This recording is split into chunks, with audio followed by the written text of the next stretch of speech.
नमस्कार। आकाशवाणी चंडीगढ़ से प्रादेशिक समाचारों के साथ मैं रतिका। प्रधानमंत्री नरेंद्र मोदी ने खादी की बिक्री के नए रिकॉर्ड को एक उत्साहजनक उपलब्धि बताया है। उन्होंने एक सोशल मीडिया पोस्ट में देशवासियों के बीच स्वदेशी वस्तुओं के प्रति तेजी से बढ़ते रुझान को रेखांकित किया। खादी इंडिया ने रिकॉर्ड बिक्री की है। गांधी जयंती के अवसर पर नई दिल्ली के खादी भवन में केवल एक दिन में 2,01,37,000 रुपए के उत्पाद बेचे गए। एक राष्ट्र एक चुनाव के लिए गठित समिति के अध्यक्ष और पूर्व राष्ट्रपति रामनाथ कोविंद ने कहा है कि देश भर में एक साथ चुनाव से देश को बहुत फायदा होगा।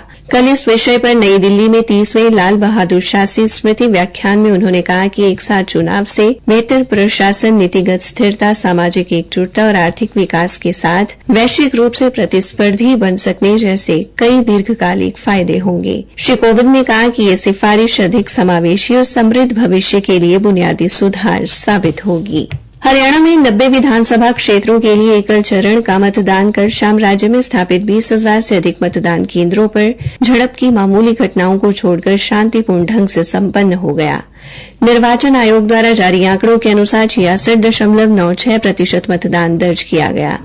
2024 के लोकसभा चुनाव में हरियाणा में मतदान केंद्रों पर 64.8% मतदान दर्ज किया गया था। बुजुर्ग मतदाताओं की एक बड़ी आबादी के साथ 100 वर्ष से अधिक आयु के कई लोगों ने उत्साह के साथ चुनावी उत्सव में हिस्सा लिया। विधानसभा चुनाव में पहली बार विकल्प चुनने वाले 85 वर्ष से अधिक आयु के मतदाताओं और दिव्यांग मतदाताओं का घर से ही मतदान करवाया गया। पारदर्शिता सुनिश्चित करने के लिए पूरी प्रक्रिया की वीडियोग्राफी की गई। साथ ही मतपत्र की पूरी गोपनीयता भी बरकरार रखी गई। 2,468 दिव्यांग और 85 वर्ष से अधिक आयु के 8,960 मतदाताओं ने घर से मतदान की सुविधा का लाभ उठाया। मुख्य चुनाव आयुक्त राजीव कुमार ने चुनाव आयुक्त ज्ञानेश कुमार और डॉ सुखबीर सिंह संधू के साथ निर्वाचन सदन से मतदान प्रक्रिया पर कड़ी नजर रखी। मतदान प्रक्रिया पर कड़ी और निरंतर निगरानी के लिए सभी मतदान केंद्रों पर वेबकास्टिंग की व्यवस्था की गई थी। इस बार कुल 1,031 उम्मीदवार चुनाव मैदान में हैं, जिनमें 101 महिला उम्मीदवार भी शामिल हैं, जिनका राजनीतिक भविष्य कल इलेक्ट्रॉनिक वोटिंग मशीनों में कैद हो गया। मतगणना 8 अक्टूबर को होगी। हमने भिवानी के एसडीएम महेश सैनी से मतगणना से पहले ईवीएम मशीनों की सुरक्षा को लेकर जानकारी ली। ओल्ड ईवीएम्स थी वो हमारी स्ट्रांग रूम में जमा हो चुकी है।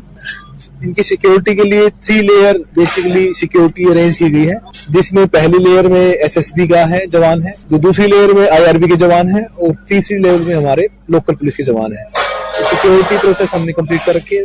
हर समय 24 घंटे के लिए हमारे जो सीसीटीवी कैमरा से इनकी सिक्योरिटी निगरानी की जा रही है। इसके अतिरिक्त जहां तक के गणना प्रक्रिया का है, तो इसकी जो प्रक्रिया है वो 8 तारीख को आरंभ होगी। उसके लिए हमने सभी तैयारी पूरी कर ली है। हमारी जो ईवीएम्स का जो स्ट्रांग रूम है वो उम्मीदवारों अथवा उनके प्रतिनिधियों की उपस्थिति और ऑब्जर्वर की उपस्थिति में खोला जाएगा। निर्वाचन आयोग ने कहा है कि हरियाणा में 66.96% मतदान दर्ज किया गया है। फतेहाबाद जिले में सर्वाधिक 74.51% और फरीदाबाद जिले में सबसे कम 55.46% मतदान दर्ज हुआ। भिवानी में 70.28%, मेवात में 72.83%, हिसार में 69.94% और जींद में 70.64% मतदान हुआ। जबकि कैथल में 72.21%, रोहतक में 66.46%, कुरुक्षेत्र में 68.61%, महेंद्रगढ़ में 70.45%, पलवल में 73.25% और रेवाड़ी में 66.32% वोट पड़े। इसके अलावा पंचकुला को छोड़कर अंबाला, पानीपत, सिरसा, सोनीपत और झज्जर में 60% से अधिक मतदान दर्ज किया गया। हरियाणा के मुख्य निर्वाचन अधिकारी पंकज अग्रवाल ने कहा है कि प्रलोभन मुक्त चुनाव के लगातार प्रयासों के चलते चुनाव की घोषणा के बाद से हरियाणा में 75 करोड़ 72 लाख रुपए की जब्ती हुई है। उन्होंने बताया कि 2019 में यह आंकड़ा 19 करोड़ रुपए से अधिक था।